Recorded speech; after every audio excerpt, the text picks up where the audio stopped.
Well, good morning and good evening to everyone tuning in from the US, and welcome to the second webinar of our series on global women in clean tech and advanced nuclear energy.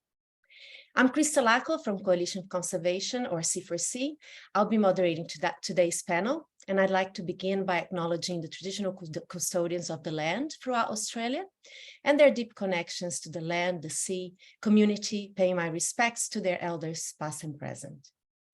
Now, as countries around the globe intensify their efforts to transition towards clean energy, we know it's crucial to foster a meaningful dialogue, to facilitate the exchange of knowledge, encourage discussions, so we can broaden our perspectives and explore all technologies and all solutions to achieve carbon neutrality faster. And today, we're very privileged to be connecting with female experts in clean energy from the United States and from Australia.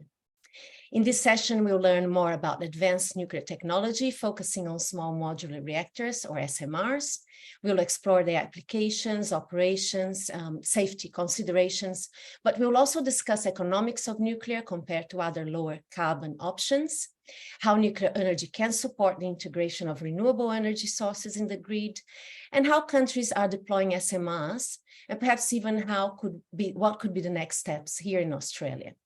So I'm delighted to welcome our panelists today, Dr. Rita Barron-Wall. She's the Senior Vice President of Energy Systems, AP300 SMR for Westinghouse. She's calling from Japan today. Dr. Jennifer Gordon, Director of the Nuclear Energy Policy Initiative at the Atlantic Council's Global Energy Center, calling from DC. Lenka Kohler, co-founder of Clean Tech Strategy Consulting and the technical advisory firm called Helixus, calling from Australia.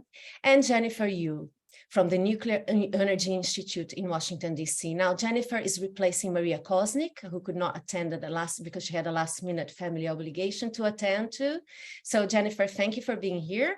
Jennifer is Vice President of Technical and Regulatory Services at the NEI. Each panelist will say a few words first about their current role and why they engaged in the nuclear space. And then we'll have this interactive conversation going on. So I'll be asking questions from the audience as well. So if you're here, please type your questions in the Q&A feature. So let me start with you, Rita, who I had the privilege of meeting during my visit to Westinghouse this year in Pennsylvania. Tell us a bit about what inspired you to support nuclear energy and what's your current role, because it's changed since I met you last time. Sure. So thank you for organizing this. It's wonderful to be with my friends and colleagues on this panel. Good to see everyone again. So very interestingly, what opened my eyes to nuclear energy was years ago, Jennifer Yule and I were in college together, and we were sitting on her porch, her steps of her apartment. And she was talking about why she was pursuing a degree in nuclear engineering. And in that instance, she convinced me about the benefits of this wonderful energy source. So I went on to get my degrees in materials engineering, but my first job out of graduate school was developing new nuclear fuel for the US Navy's aircraft carriers and submarines. And I had stayed in this industry for over 25 years because of the clean energy benefits and the power that it can provide to communities around the world. So thank you to Dr. Yule for that tiny conversation. And I think that's what's really important in the work that we do, because those little conversations can make life-changing impacts. So today I am the SVP for Energy Systems, as you mentioned, at Westinghouse. We have launched our small modular reactor, and we have several different reactors in our portfolio, including our eVinci reactor, which is a microreactor, all the way up in size to our AP1000, which is our gigawatt size reactor. I have traditionally worked in research and development applications for nuclear power, but it's really wonderful and very fulfilling to be in this role now, to be able to launch a new product that actually enhances and incorporates all of the developments that Westinghouse engineers and the entire Westinghouse team have developed today. Thank you for having me. Thanks, Rita. Maybe Jennifer, you can go next, since Rita mentioned you as the big supporter of her, pusher I for her. remember many conversations with Rita in undergraduate days, and I'm not sure I recall that one, but I'll take your word for it, Rita. But I'm very glad that Rita and all of the ladies we have with us here today are interested in nuclear power. I started my path in undergraduate thinking I was going to major in physics because I liked math and science and I liked to understand how things worked. And then I found out that there was a nuclear engineering program at school. So I investigated that a bit and fell in love. And so I guess I've been in the nuclear industry really since I started when I graduated undergrad in '91. And then that's making me sound very old. I did go back to school for a doctorate and then in '96, but I've been nuclear the entire time. Never once have I regretted it. Nuclear is just so important. In the United States, nuclear provides almost 50% of the carbon-free electricity on the grid. And it is really the workhorse of the grid because it's very reliable. We have 92, soon to be 93 commercially operating plants. And our average capacity factor, which means how long the plants are staying online producing 100% of power, is over 90% and has been for the past 2 decades. So we're the workhorse of the electricity grid and we pair beautifully with renewables. I know Australia has a lot of interest in more renewables, but you always have to have base load power. So at the Nuclear Energy Institute, where I work, we're the trade organization for the nuclear power industry in the United States, although we also have members from over 13 different countries. And what we do is we work with the federal government to try to make the regulatory process as efficient as it can be, while ensuring that safety, of course, is maintained.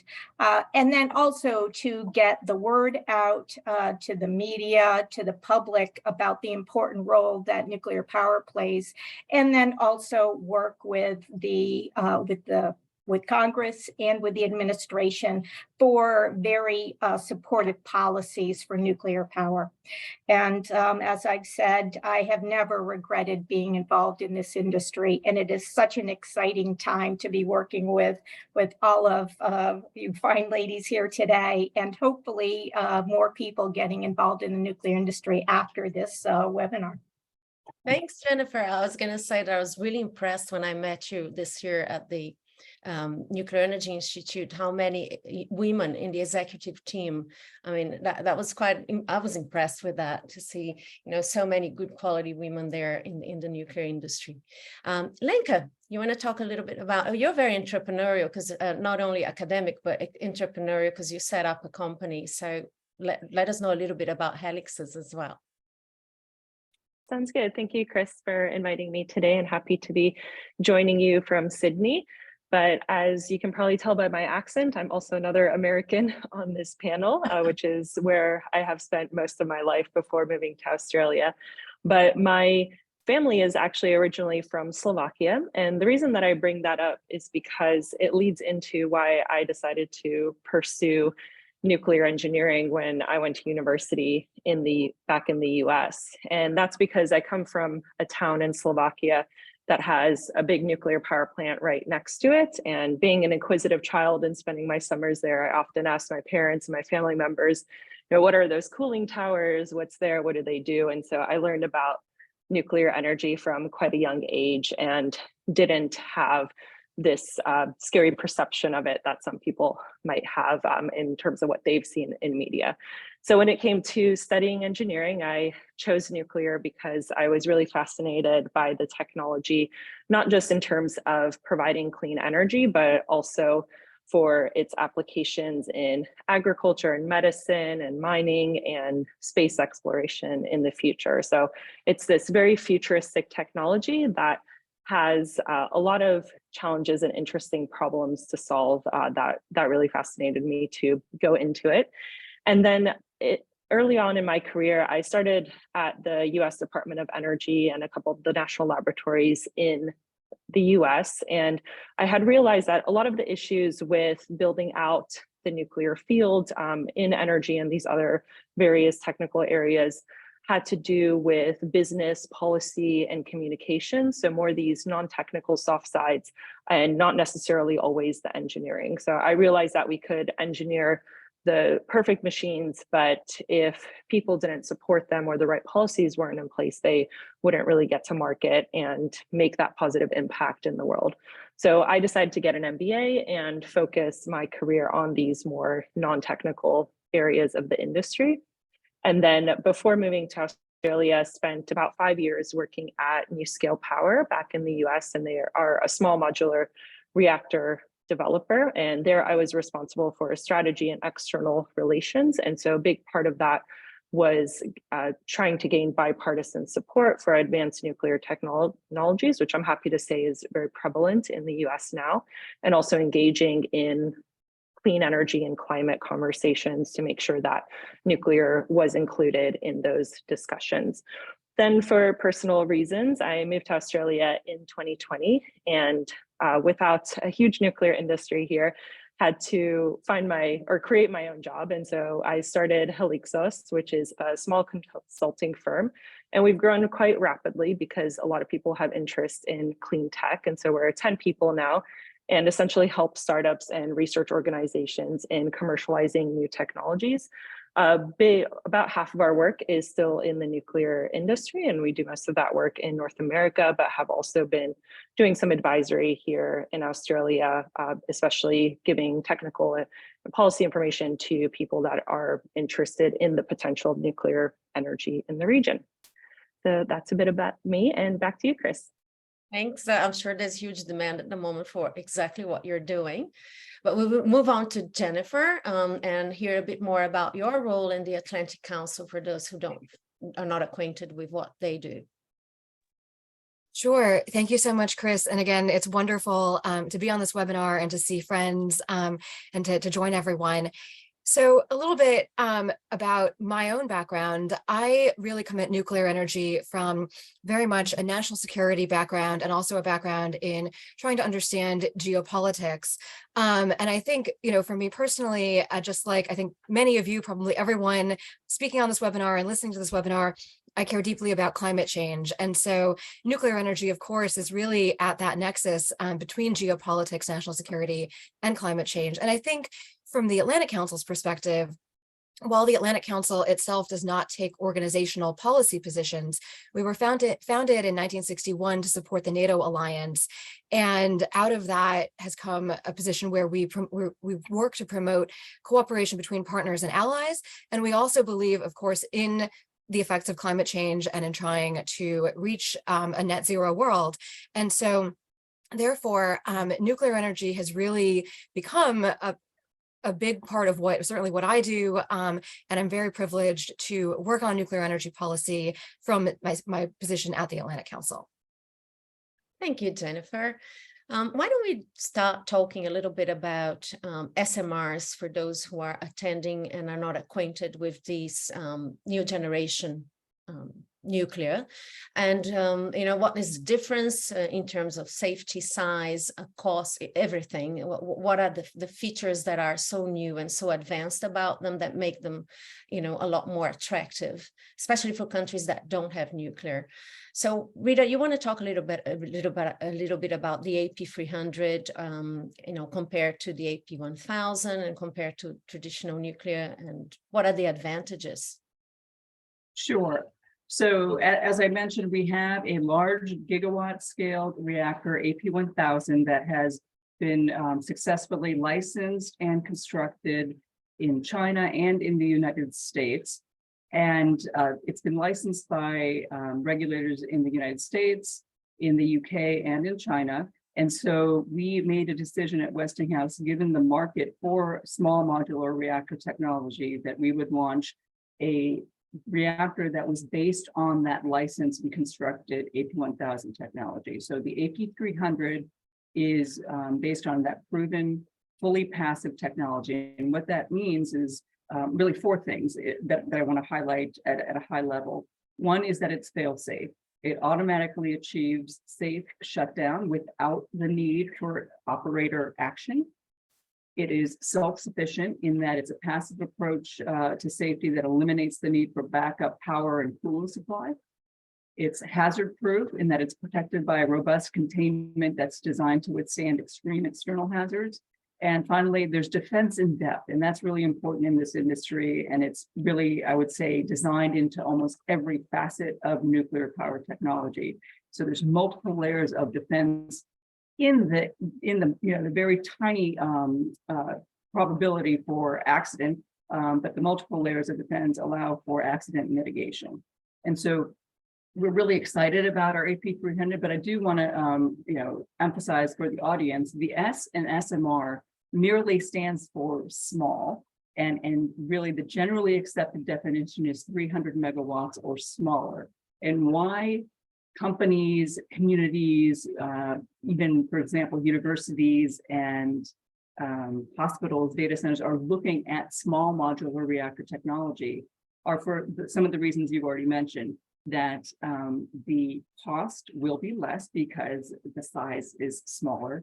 The footprint will also be smaller. The footprint for our AP300 safety-related plant is 1/4 of a soccer pitch or a soccer field.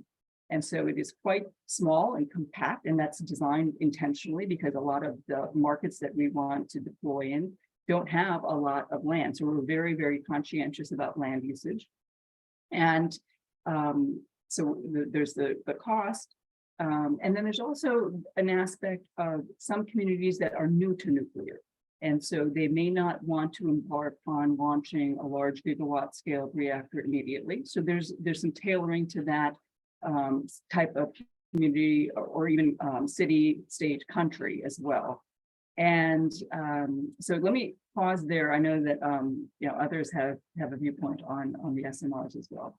I do want to emphasize though that the cost that is associated with reactor builds, be it a small micro reactor, an SMR, or a gigawatt scale reactor, more than half of that is in the construction of the reactor. So if you have a smaller reactor to construct, one would theoretically think it would be naturally less expensive, but it depends on where you construct it. If that labor force has constructed reactors before, and the cost of that labor, depending on where they are around the world. So we have the technology cost, but also the labor and construction piece. That's also a very large part of new builds.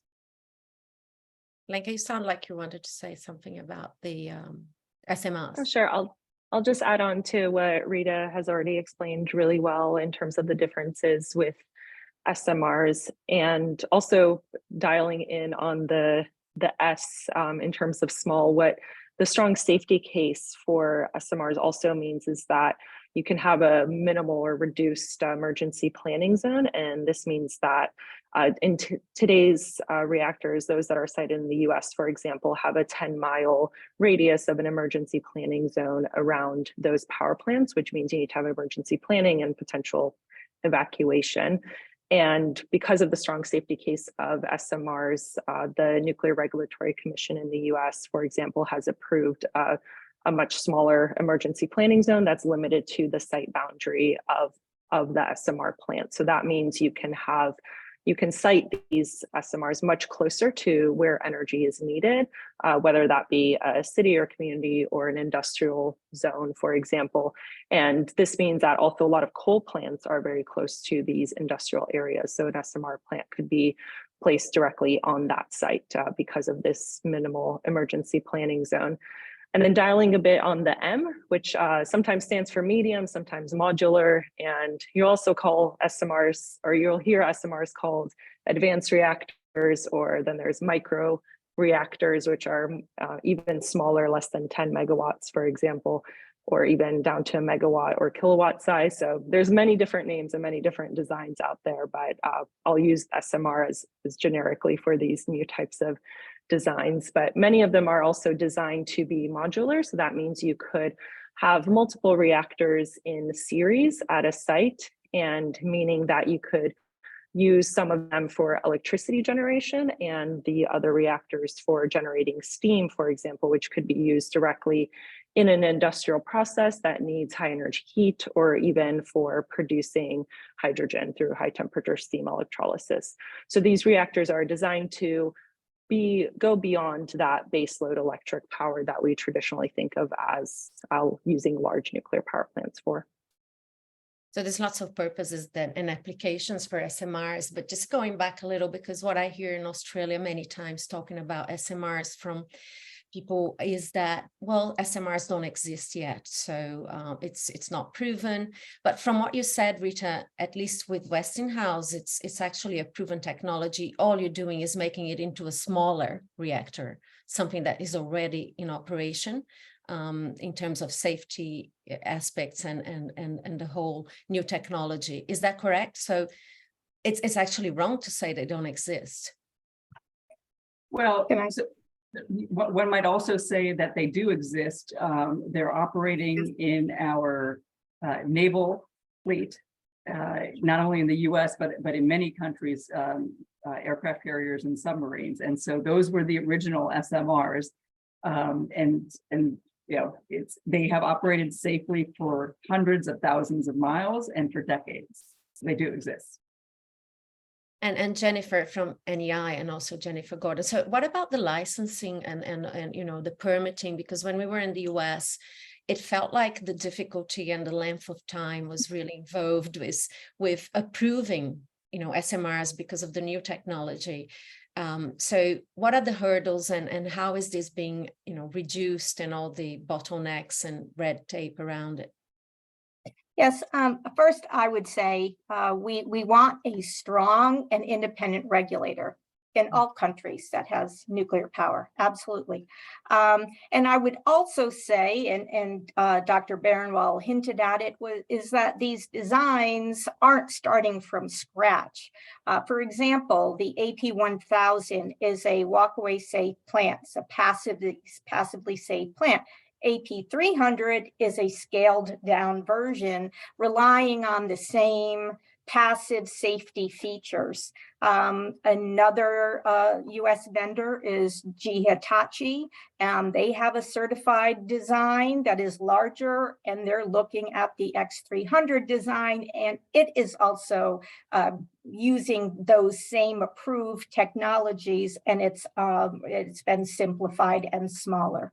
So these designs, these concepts have been proven to be successful, not only in the designs that have been approved and in the plants that have been operating, but also I would also say through the testing programs that had gone along with the licensing. So I don't want to give the impression that these are completely new designs. They're proven technology, but we do need the regulator to be efficient, and we want the regulator to be efficient. And in order to do that, they need to recognize these enhanced safety features of these plants, these passive safety features. They also need to recognize that once a plant design is certified, and if it's the same plant design that's going to be cited in different areas with only minimal changes, that once it's approved at one site, the approval in the next sites, because we're looking to build about 300 of these in the United States, the approval on the other sites need to be really efficient, because again, there's no point re-reviewing what's already been approved and demonstrated to be efficient and effective. So it's fair to say that for the first new design, it takes longer. If it's the same design again and again being ordered by different customers, then of course it will be way shorter. Right, but also that the designs that I mentioned, GE Hitachi's and Westinghouse's small modular reactors. We also have, other vendors in the US that are looking to certify small modular reactors. Those passive safety features have already been approved by the NRC just in different designs. Right. And so we received a question beforehand. Somebody's asking, so what would be the lead time until from the time it's ordered, until installation, for example? Maybe, Rita, I don't know if you have an answer to that. Sure. So our timeline looks like today we're sitting in it's 2023. So we are anticipating, and we have already been engaged with the regulator in the United States and have submitted our what's called the regulatory engagement plan. And we anticipate, and again, as Jennifer said, the regulator is very independent, and so we can't control the timeline, but we anticipate, because we've worked with this regulator for many, many years, for decades, we anticipate design certification by 2027, followed by 3 years for site-specific design and licensing, and then finally, for nth of a kind, 3 years for construction. So that's about 10 years from now. Now, that doesn't seem very short, but it's very realistic. And let's talk about cost as well, because the two things that come up a lot is, one is time. It takes too long. Perhaps for Australia, it might be too late. The second thing is cost that people get quite worried about. So how does the economics of nuclear power is looking like? I don't know, Jennifer, would you like, is there something you can comment on from the Atlantic Council point of view? I know that you're big on the national security side, but obviously these things have to be affordable as well. Sure. And I'll say, again, this is just from my perspective, but, I think a common way that we use to evaluate the cost of different energy sources is the levelized cost of energy, LCOE. And I think that can be useful. I also think it, leaves a lot to be desired in a number of ways. It doesn't really take into account the cost of transmission. It doesn't take into account things like energy density, land use, again, valuing nuclear energy as a national security asset, also the high capacity factor of nuclear energy. So, I think you kind of have to, when you compare nuclear energy versus, the cost of all of these other energy sources, additionally, every energy source, I believe, has received some level of support, at least in the United States, from our government. So, how do you kind of factor in what is maybe a production tax credit, an investment tax credit versus a baked in support from the US government? And then how do you compare all of those things, again, taking into account, the negatives, for example, in fossil fuel use, the carbon output, and then also taking into account the positives. So, I think it's very difficult. But I would say, first of all, again, my perspective, not necessarily Atlantic Council, I think a carbon tax would be great. I don't know politically if it's ever going to happen, or if it's ever going to happen quite in, the way in which I might envision it. And I also think too, again, from the national security argument, to say this is something, nuclear energy is a technology that builds 100-year-long relationships between the vendor and the buyer. And so would you rather have that relationship set up between the United States and one of our allies with the buyer country, or is it better to have Russia or China as the global supplier? And I would argue that it's better for the United States and our allies to be the global suppliers of this technology that I think is absolutely so crucial. Yeah, we're touching upon national security. Energy security is national security, is what we heard from the Nuclear Energy Institute when we were there, and from you, Jennifer, as well. And it's an important issue. How do you put a price or a cost on something that is national security? And so it obviously, nuclear has emerged as a great asset for national security, counterbalancing the energy strategies of other influential countries like China, Russia. And for us, Australia, we don't want to see the whole Pacific and the Asia Pacific, buying nuclear from these other countries or partnering with them. It might as well partner with the democracies like the US and us and the UK and so on. But this energy independence that it provides, so there's a few facets there. What are the areas that actually support the national security argument? I don't know if Jennifer or Lenka, you want to talk about that a little bit.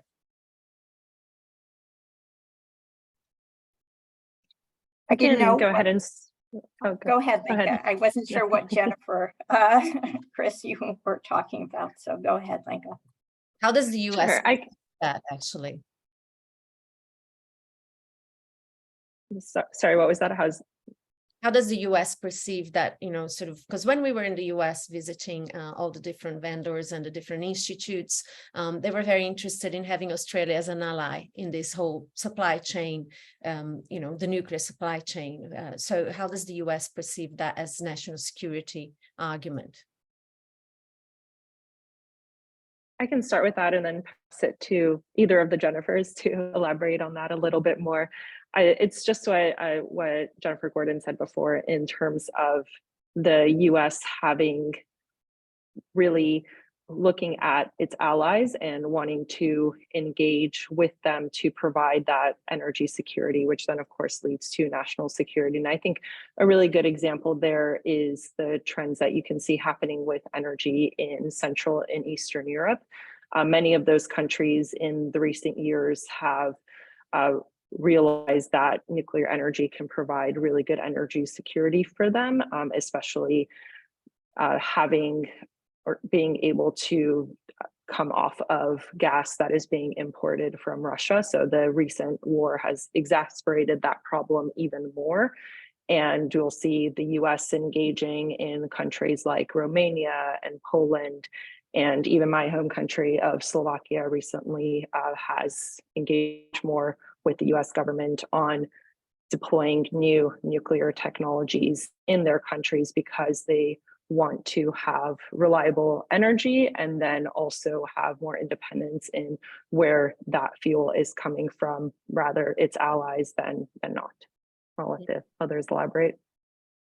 So I would just, yeah, go if it's ahead. okay to jump back in, I think something interesting, and I would be interested to know, Lenka, if you and the other colleagues on this call agree, something interesting to me about Central and Eastern Europe is that there is tremendous expertise there on nuclear energy, tremendous comfort with nuclear energy. And much of that comes from the fact that these were former Soviet, Soviet socialist republics, or even former Warsaw Pact countries. And so they had formerly had supply from Russia of their nuclear energy technologies.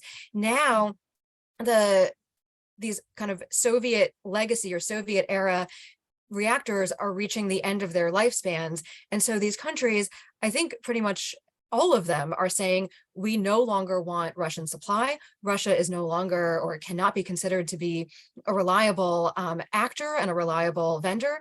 And so we are looking towards the United States and US allies. And so we're seeing this shift, but I think it's really interesting that, we're about 30 years now past, the fall of the USSR. And so we're seeing this massive trend as these reactors reach the end of their lifespans.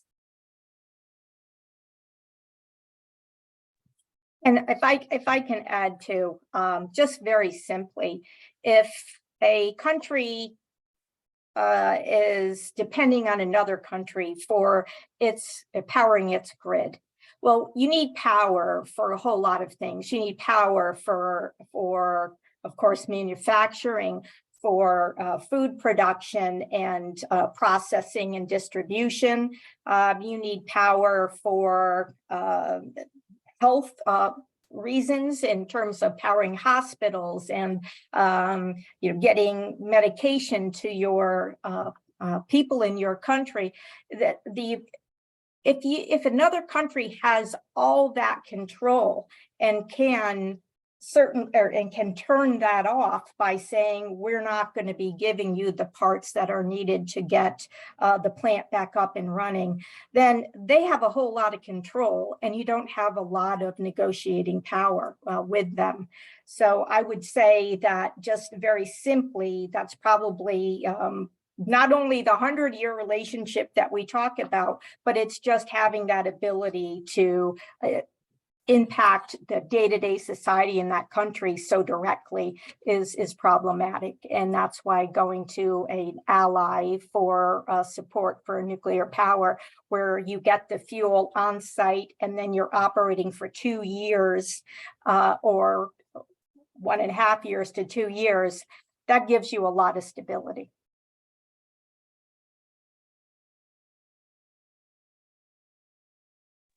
I was disconnected for a minute. I think I've had problems with my internet. I hope it didn't disturb the whole thing. So I missed on the conversation the last minute, but does that mean now, Rita, that there's more demand? As I hear, there's a lot of countries wanting to secure their own energy supply, especially base load. And that comes a conversation also in Australia. We're trying to replace coal because coal is retiring, and there's a lot of renewables that we'd like to get into the grid. The projects are rolling out. I mean, how does actually nuclear help with base load, securing energy? Other countries are looking into it. Is there more demand than in terms of orders? Are the books filling in, Rita? And then is it also because some countries are in that process of getting to their net zeros? It's national security there after securing base load, but it's also reaching their targets of net zero and clean energy. And there's nothing better than nuclear in terms of clean energy supply. So. Okay, I'm hoping you can hear me. There's a lot of background noise where I am. But I would love to tell you that our order books are filling up. That is not the case just yet, but let's reconnect later this year. I might have better news for you. But the amount of interest that we have seen from existing utilities around the world, as well as newcomers to nuclear, is so exciting. It is very, very favorable. And there's a huge market out there. I think there are dozens of developers that are working on small modular reactor designs. In reality, I would say a handful of them will get across the finish line, so to speak, and deploy technologies. But that said, there is plenty of opportunity for all of us as reactor vendors, as reactor developers. If I can touch on, there's a question in here from another Jennifer, and they're asking about the AP300. Will it be able to ramp up and down, or is it envisioned to operate steadily? We would certainly, it can be designed to load follow, but it is most efficient to operate steadily 24/7, and then couple, if there is excess electricity generated based on the demand in that community, couple it with, we have a long duration energy storage product where you can store that excess heat and then use it for subsequent electricity generation when it's needed. So that's the preference, but we can design it to load follow.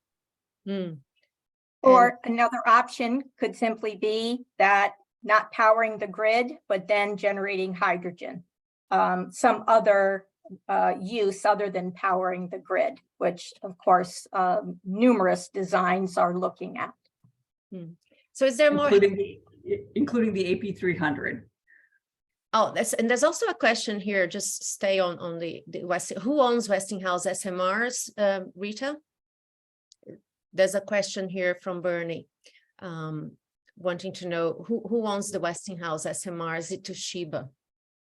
I do not think it's Toshiba.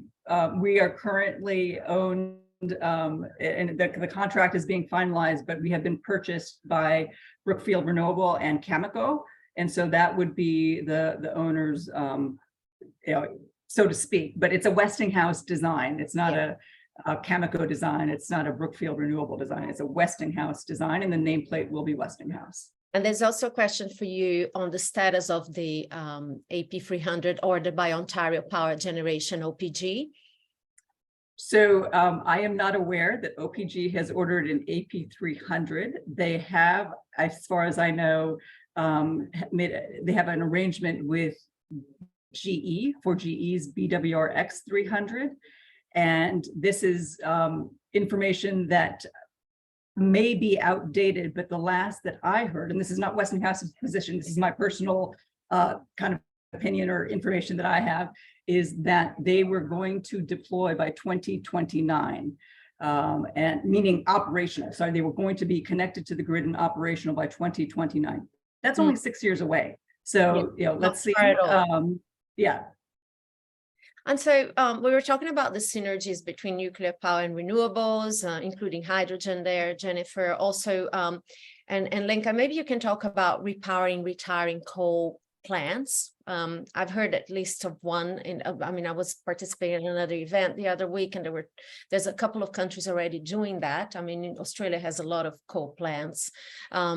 So how does it work? Does it make it cheaper? And can we actually utilize the workers or the workforce? How does it work?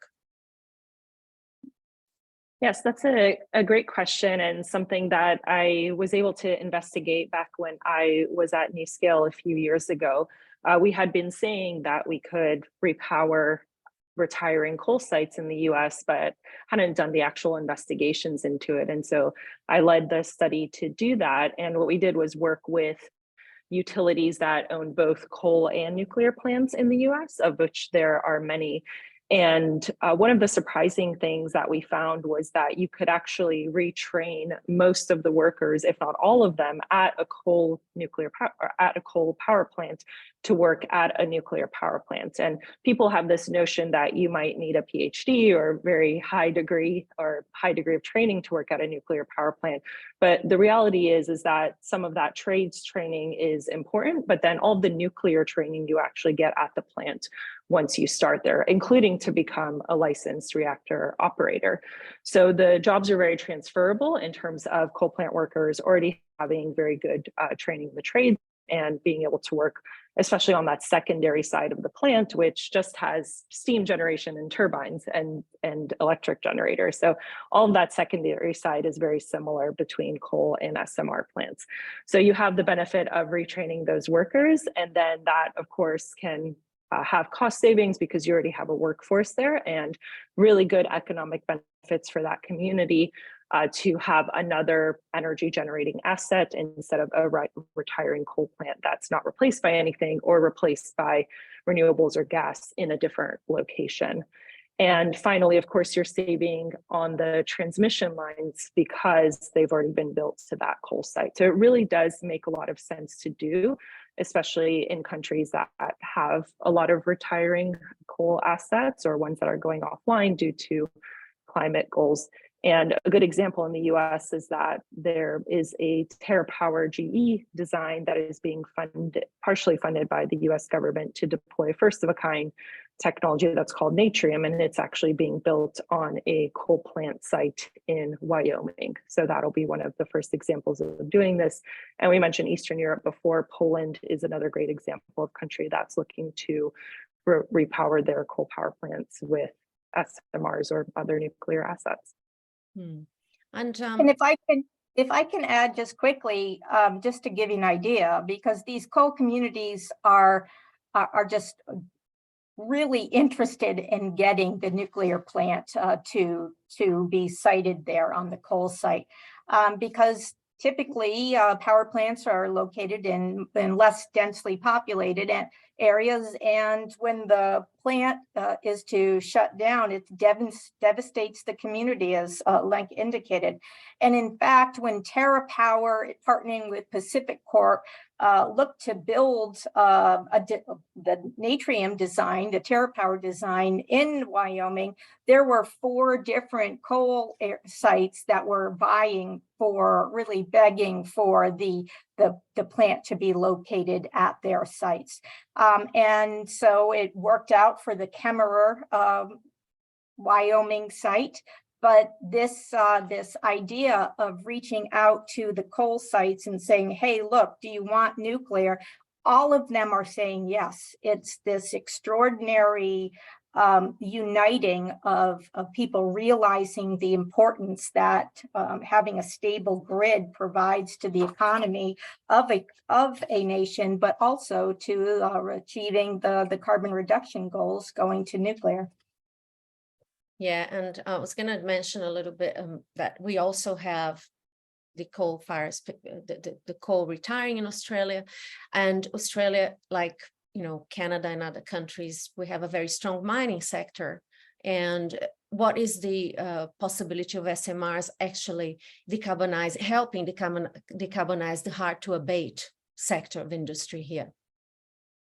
Is that already happening in other places, Rita or Jennifer, that countries are looking at that? Yes, so for example, in northern Canada and in Alaska, mining operations, they are relying on diesel generators and getting that fuel shipped up to the remotely located sites. And that is very expensive. And diesel fuel is a large carbon emitter. So seeking to perhaps site even a micro reactor, depending on how much energy is needed, or a series of micros, or perhaps if the site is large enough, a smaller small modular reactor on the less generation side, maybe not 300 megawatts, but that is being looked at. And in fact, in the United States, it's really Alaska and senators in Alaska that are looking at that, and governor as well. But then in Canada, it's in those northern provinces. There's a few questions from the audience, but before I go there, I suppose we haven't talked about spent fuel, and that's something that a lot of people, think about is waste. So Rita, how does waste is managed in the US, just briefly, so people have an idea of how it works? So at the moment, we don't have a permanent repository for used fuel. And so the utilities in the United States have for several decades stored their used fuel at the utility site in what's called dry cask storage. And those dry casks are designed to exceed the life of those nuclear power plants. So they're the used fuel is safely stored at site for the moment. Now, in different areas around the world, and I think Jennifer Gordon can speak more to this, but there are countries that recycle their fuel, because the nuclear fuel that we use in commercial power plants today is used only uses up only 5% of its utility. And so there's still really 95% of usefulness left in that fuel. And so other countries around the world, nominally France, they recycle nuclear fuel so that it can be used again. So there are designs that are being developed in SMR technology where as these concepts are just deployed around the world, they will use used fuel. And we at Westinghouse actually have our lead-fast reactor concept that is being developed to what's called close the fuel cycle. So you can either run it on fuel that has been once used, or run it on new fuel and then continue to use previously used fuel, if you will. Jennifer, you want to? I'd like, yeah. Lenka, yeah.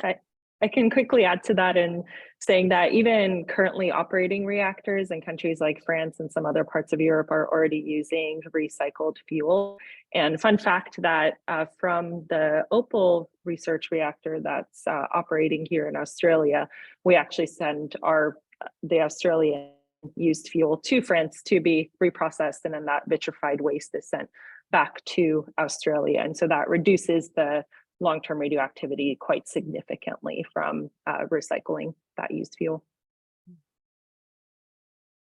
Sure. And I'll just add, in the United States, we have companies, my understanding is, companies like Oklo, companies like ARC, Canada, that are looking to site recycling facilities and make this part of their fuel process.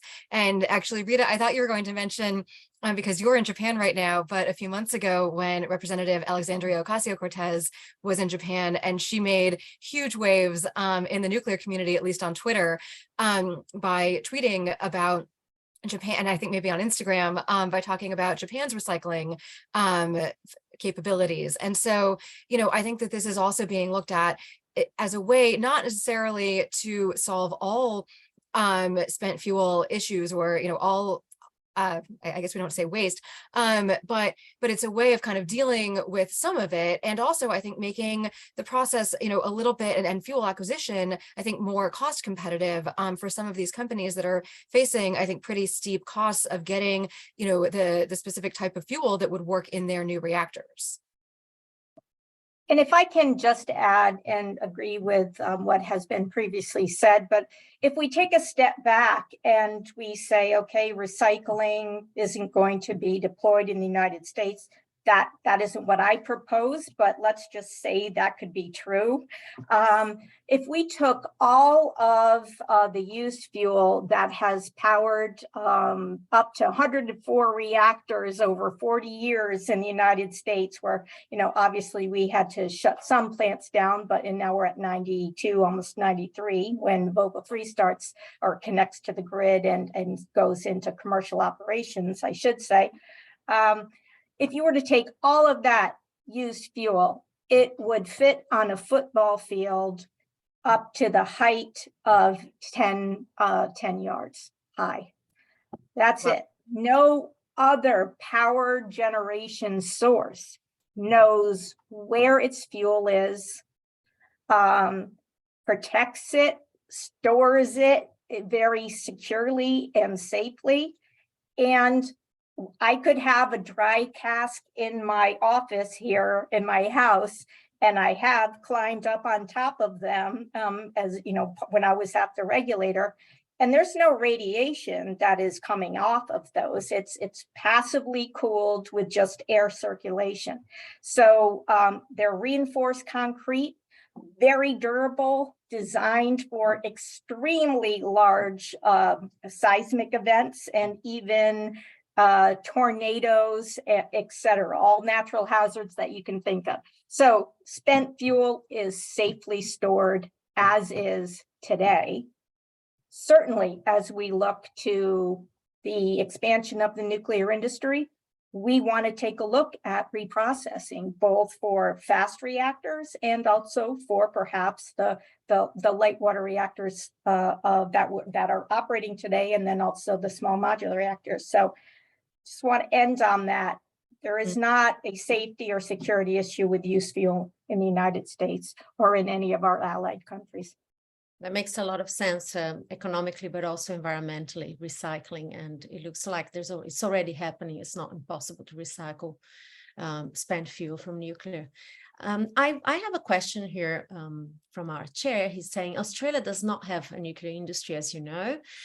Can you give examples of the most recent countries that are converting to nuclear, that don't have nuclear but want to start having a nuclear industry? Do you know of any, either Rita or Jennifer? Yeah, I'll start. So Poland is a really good example. They plan to deploy large gigawatt scale nuclear power plants, but they are already looking to the future and are very seriously considering small modular reactors.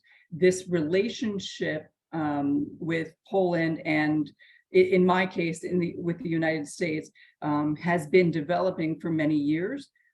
Government to government relationships and guidance and advice from both the technical side as well as the regulatory side and security, for example, from Department of State in the United States, has been several years long relationship. And so I think it's a really good example of how a country that is new to nuclear can deploy new nuclear technology and not just pick one size, but start to consider a portfolio of different classes and sizes in their clean energy portfolio. It's a very, very good example. So for a country that doesn't have a nuclear industry, what would be the steps for deploying SMRs? Where do they start? What is the process? Well, the first thing that we would recommend is coordination with the International Atomic Energy Agency. It has a program that is funded by all the different countries that have nuclear power programs. And it goes through a series of steps in building the infrastructure. That means you need to have a regulator that is knowledgeable. You need to have the workforce that is knowledgeable. You have to think about what size plant would fit with your grid, because if you have a smaller grid and then you think you're going to build a very large plant like a 1,000 megawatt reactor, well, that could make the grid unstable if you were to come offline. So there's a lot of factors that go into this, and the IAEA program for emergent nations are supported by countries like the United States, working with the US regulator, working with the US industry to help get that country the infrastructure and technology it needs to be able to deploy nuclear reliably and safely. I can add to this in the context of Australia in saying that having a regulator, of course, is really important. And Australia already does have one because of the research reactor that we have here. And it's a 20 megawatt thermal reactor, and that has a full scale operational and maintenance team. And so it's not that far of a stretch to go from those operations to operating SMRs. It would be more of a matter of scale and, of course, scaling up that workforce. And I've actually been working with UNSW, the University of New South Wales here in Sydney, in helping them expand their nuclear engineering program and teaching courses in that. And we've seen the interest in that program rise significantly in just the last couple of years, with more and more students coming in, and then me mentoring them to find jobs either here in Australia or abroad until there is a potential nuclear energy industry here. So that interested workforce is definitely out there and can be activated. Jennifer. Sure. I would just very quickly add the United Arab Emirates as, I think, an obvious example of a country that, 15 years ago had no nuclear energy program, and now this year is about to connect its 4th reactor to the grid. And I believe it will be generating or accounting for 25% of electricity in the UAE. So I think a really outstanding achievement over the last several years. And I think also, to connect Lenka's point about the regulator and the research reactor to Rita's point about Poland, Poland also has a research reactor and a regulator. And so, when we look at nuclear readiness in any given country, I think in a lot of ways, it's not either you have nothing or you have a fully fledged nuclear program. I think there are a number of different steps along the way. And so countries are sort of in any varying degree of readiness for nuclear energy. Right.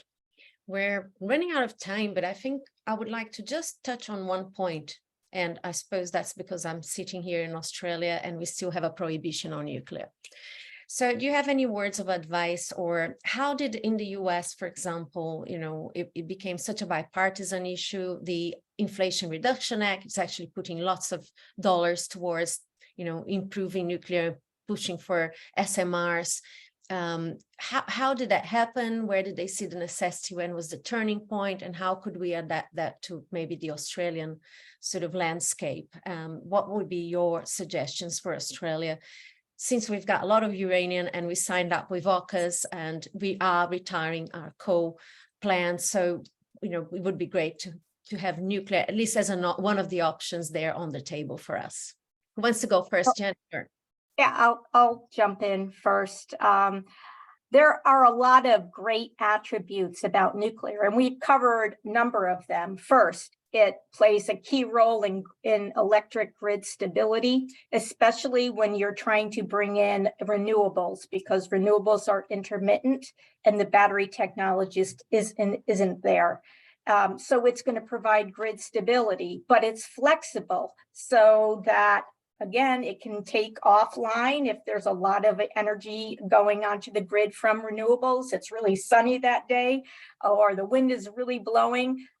Okay, well then the nuclear plant can then take its energy and either store it, or it can also generate hydrogen, etc. There are various different options there.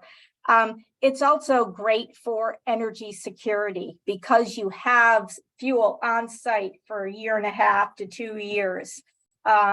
It's also great with a society that is all about innovation and wanting to modernize.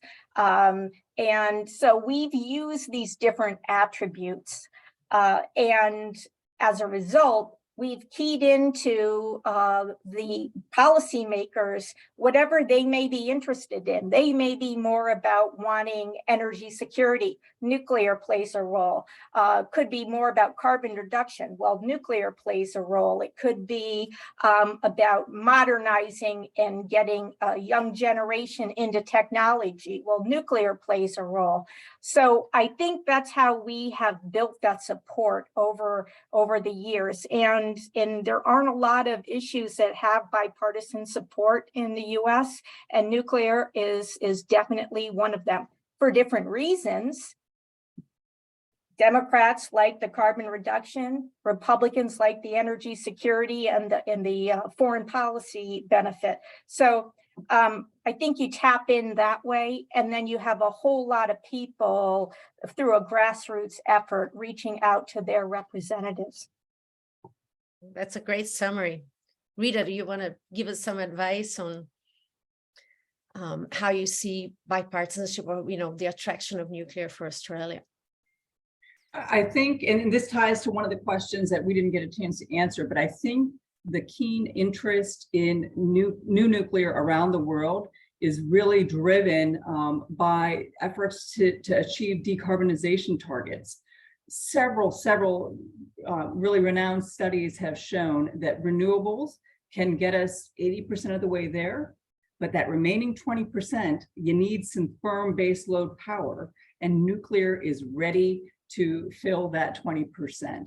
And so there's a question, we've been talking about SMRs for 50 years, why now?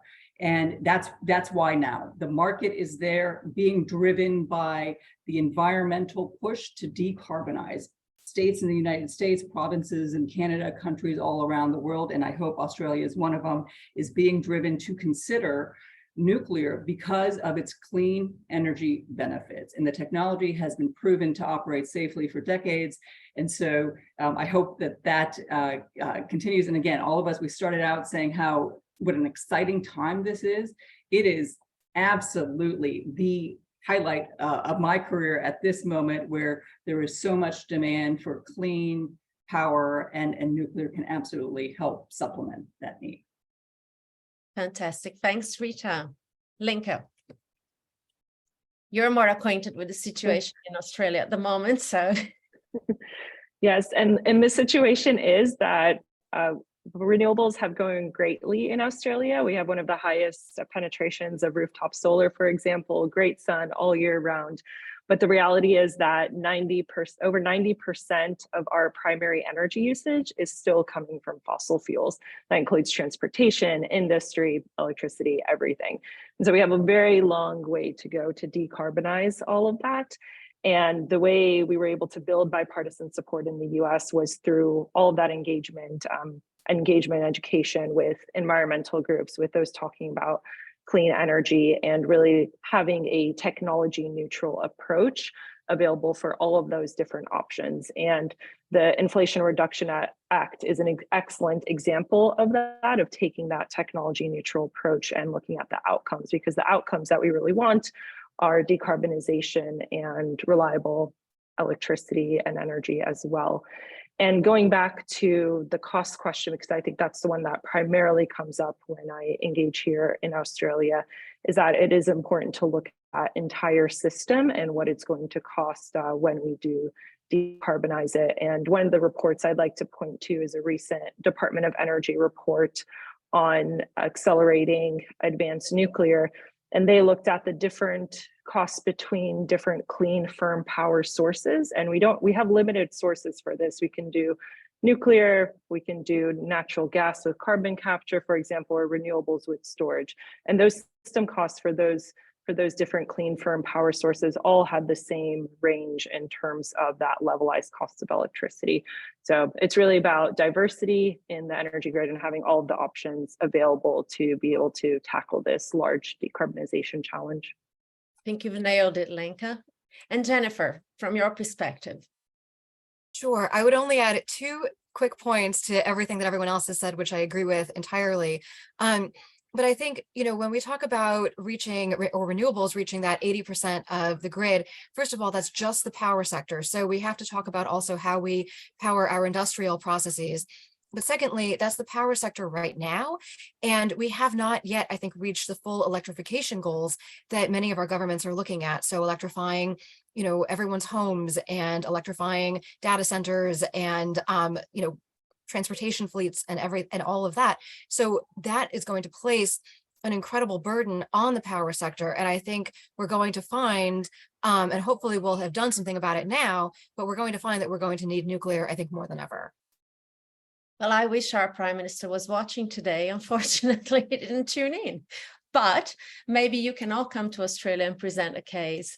I think we've reached, we're actually 5 minutes over, but the conversation was just absolutely insightful and I've learned a lot. I thought I knew about nuclear since my trip to the US, but I keep learning more and more about it. And I think you've been fantastic with your points of, sharing your experience with us and all the knowledge that you have. So I'd like to thank you all on behalf of Coalition for Conservation, on behalf of our board and our team. And also I want to thank the audience for participating, for the great questions that they've asked.